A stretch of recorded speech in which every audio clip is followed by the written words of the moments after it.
Aziz ve sevgili dostlarım salam.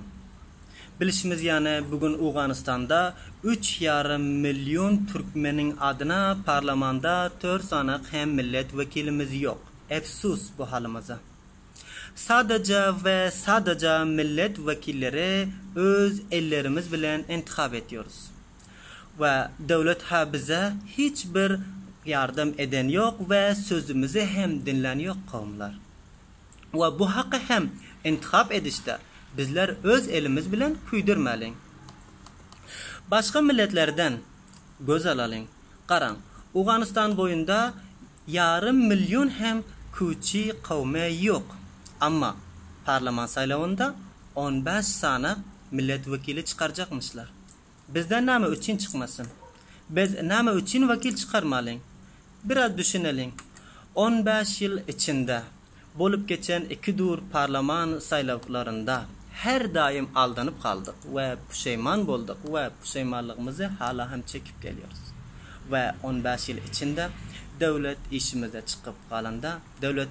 çıkıp kalanda bize hiç kim yardım etmedi ve sözümüzü hem dinlemediler.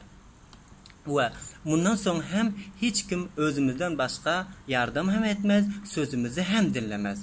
Bulgazek lütfen yalvarıp xahiş ediyorum. Kavim bolup, tire bolup ayrı düşmeli.